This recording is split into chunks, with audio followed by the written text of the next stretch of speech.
Halo, assalamualaikum warahmatullahi wabarakatuh. Selamat sore ya buat teman-teman semuanya, khususnya yang selalu menantikan video-video terbaru atau updatean terbaru dari channel Selusi.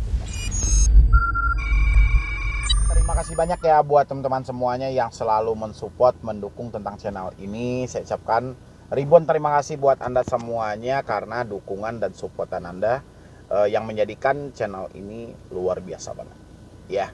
Dan hari ini yang mau kita bahas adalah cara menghadapi debt collector yang datang ke rumah, kapan debt collector akan ke rumah, dan sejenis yang lainnya. Karena banyak banget ya dari teman-teman semuanya pertanyaannya itu aja, Bang.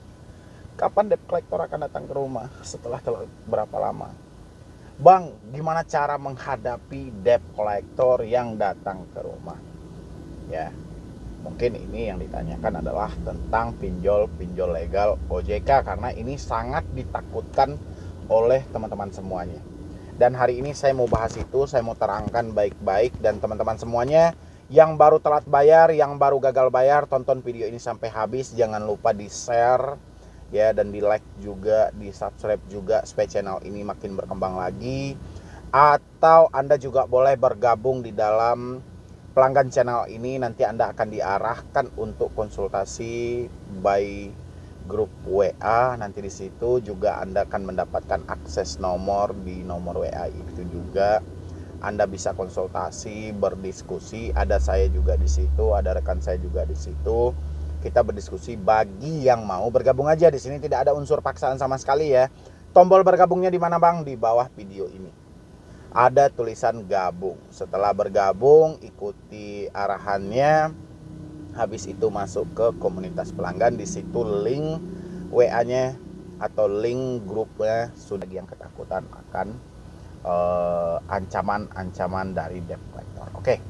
Sekarang yang paling sering ditanyakan adalah bagaimana cara menghadapi debt collector yang datang ke rumah. Ya. Kenapa ini menjadi suatu pertanyaan yang sangat spesifik dari teman-teman yang baru telat bayar adalah karena mereka seringnya mendapatkan ancaman dan tekanan dari debt collector bahwa debt collector akan mengunjungi mereka ke rumah. Debt collector akan mengunjungi mereka ke kantor. Ya, dan teman-teman semuanya selalu bertanya ke saya, gimana cara menghadapinya, Bang? Ya. Bagaimana cara mengatasinya, Bang? Ya, oke. Cara menghadapi debt collector yang datang ke rumah itu nggak perlu ribet ya.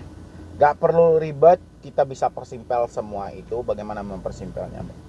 Tanya dulu fakta yang terjadi dengan diri kita. Apa penyebab kita tidak mampu bayar saat ini sehingga kita dikunjungi oleh debt collector ke rumah? Ya, walaupun ini cuman ucapan WA dari debt collector aja, tapi kita nggak ada salahnya dong mencari tahu dari diri kita sendiri apa alasan kita tidak mampu membayar pinjaman online. Ya, pasti teman-teman semua mempunyai alasan spesifik tersendiri. Salah satunya mungkin di WFH, kurangnya pemasukan, ya, akibat COVID, ya, atau besarnya tanggung jawab, usaha yang nggak maju-maju. Semua itu tidak terlepas dari tidak adanya uang. Ya. Terus apa yang harus kita jelaskan, Bang? Kita sampaikan. Setelah kita tahu alasan kita tidak mampu bayar ini sehingga kita dikunjungi oleh debt collector, ya kita jelaskan fakta yang ada. Ya. Banyak di teman-teman semuanya sudah menjelaskan hal itu. Tapi debt collectornya tidak mengerti, Bang, malah mencaci maki kami. Ada yang datang 1 kali, 2 kali baik, ketiga kalinya malah mencaci maki dengan ucapan-ucapan kasar. Ada bilang brengsek lah, tidak mau bayar lah, penipuan lain segala. Rekam hal-hal itu. Ya, debt collector bekerja di suatu perusahaan, tugas mereka adalah menagih. Bukan berarti mereka dibebaskan untuk mencaci maki dan menghina si nasabah yang mereka kunjungi. Tugas si debitur adalah kalau ada uang segera bayarkan, kalau belum ada uang ceritakan permasalahan yang terjadi. Ya, setelah permasalahan Anda ceritakan, si debt collector tidak terima, berarti itu bukan salah Anda. Berarti salah atau kapasitas dari otak debt collectornya tidak bisa menampung pembicaraan Anda, atau si debt collectornya berada di bawah tekanan. Terus apa yang dilakukan Bang? Sampaikan kepada debt collectornya, kalau Anda tidak bisa terima alasan saya hari ini, saya juga sudah memperhitungkan dan mempersiapkan diri saya untuk resiko-resiko yang akan saya hadapi atau resiko-resiko yang akan diberikan oleh perusahaan Anda. Jadi dengan tegas, ya, dengan tegas. Yang penting kita tahu dulu apa penyebab kita tidak mampu bayar. Ya, ini penting banget ini. Ini terutama yang ditanyakan oleh teman-teman semuanya ini berkecimpung dengan pinjol legal, karena memang yang ditakutin itu pinjol legal. Kalau pinjol ilegal mereka semua sudah tahu lah, pinjol legal nggak mungkin datang ke rumah. Ya, pinjol ilegal itu paling sering mereka menteror melewat HP. Kalau yang legal, 1 atau 2 aplikasi itu sering mendatangkan debt collectornya ke rumah. Tapi asal Anda ingat, yang paling sering mendatangkan ke rumah itu, ya, ini yang paling sering ya. Ini bukan di semua kota. Saya ini sebenarnya sensitif kalau mengomongin DC datang ke rumah, karena ini akan menjadi bumerang tersendiri, apalagi bagi teman-teman yang kapasitas pemikiran dia itu dangkal banget gitu loh.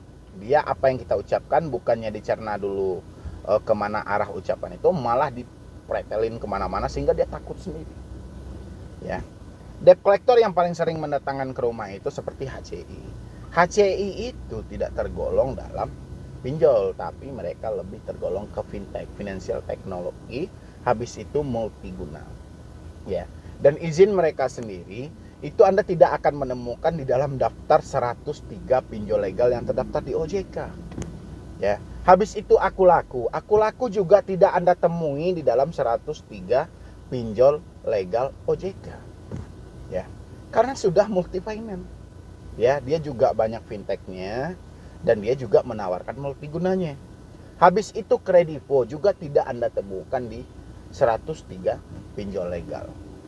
Ya, itulah teman-teman yang selalu bilang, Bang, HCI nggak ada di daftar OJK Bang, berarti ilegal.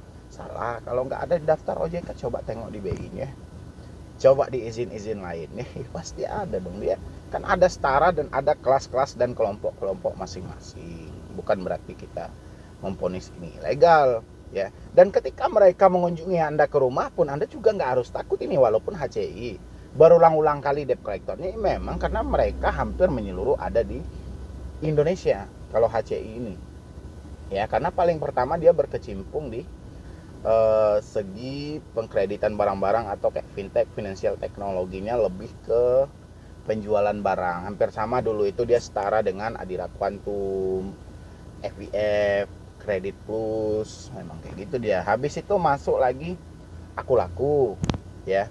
Aku Laku juga banyak dengan hal seperti itu. Aku Laku sendiri itu izinnya sudah multi finance, jadi setaranya sudah dengan leasing, ya. Habis itu dengan Kredivo juga seperti itu. Sehingga 3 aplikasi ini itu hilang dari 103 pinjol legal terdaftar dan terverifikasi di OJK. Bukan berarti mereka ilegal, mereka legal, mereka resmi, ya. Dan tidak semua daerah juga akan dikunjungi, tidak semua rumah juga akan didatangi, ya. Yang perlu kita sampaikan adalah jelaskan fakta yang terjadi, apa alasan kita tidak mampu bayar di aplikasi itu. Yang paling pertama. Soal si debt collector menerima atau tidak menerima itu urusan mereka. Ya, habis itu lagi yang sering ditanyakan juga, kapan debt collector akan datang ke rumah? Ya, telat berapa lama? Pertanyaan jebakan banget. Kenapa tidak jebakan? Anda menjebak diri Anda sendiri, Anda juga menjebak saya gitu. Kenapa seperti itu, Bang? Karena gini, kapan debt collector akan datang ke rumah? Ya, siapa yang tahu pergerakan langkah kaki ini? Siapa yang tahu surat perintah jalan ada di sebuah perusahaan? Ya, nggak akan ada orang yang tahu. Makanya saya bilangnya, ini pertanyaan jebakan banget ini. Jebakan buat diri Anda. Kenapa seperti itu? Ketika orang-orang tidak mampu menjawab pertanyaan Anda dengan detail, Anda ketakutan, Anda stres. Makanya Anda menjebak diri Anda sendiri dengan pertanyaan itu. Ketika orang bisa menjawab tapi tidak ada sebuah kepastian, berarti Anda menjebak diri orang itu untuk nanti akan dipermasalahkan oleh netizen-netizen lainnya gitu loh. Ya, jadi pertanyaan kapan debt collector akan datang ke rumah? Saya yakin orang nggak akan mampu untuk menjawab ini kecuali orang yang berada di perusahaan itu. Ya, kalau nggak berada di perusahaan itu pasti dia nggak akan tahu kapan debt collector akan datang ke rumah. Yang ada cuman perkiraan, prediksi, umpama semisalnya, karena setiap manusia akan berbeda setiap permasalahan dia. Tidak bisa disamakan. Kalau ada pun orang yang mampu jawab, pasti berdasarkan pengalaman yang telah ada. Dan pengalaman yang telah ada tidak bisa dipastikan kepada orang berikutnya. Ya, karena masalah ini satu-satu ini tidak akan sama, ya. Anda yang berada di Jakarta dengan ada orang yang berada di daerah Sumatera, itu akan berbeda, polanya akan berbeda, ya. Akan berbeda itu. Nggak mungkin juga pengalaman orang di Jakarta diberikan kepada pengalaman orang di Sumatera. Di Jakarta kami dikunjungi setelah 1 minggu. Di Sumatera belum tentu. Ya, ini akan berbeda. Makanya saya bilangin, kapan debt collector akan ke rumah? Itu adalah jebakan baik bagi si penanya dan juga jebakan bagi si penjawab. Ya, jadi intinya pertanyaan kapan debt collector datang ke rumah itu nggak perlu dibahas sebenarnya. Yang penting seperti tadi, kita sudah tahu apa penyebab kita tidak mampu bayar, jelaskan fakta yang terjadi tanpa ada settingan, tanpa ada drama. Kenapa seperti itu?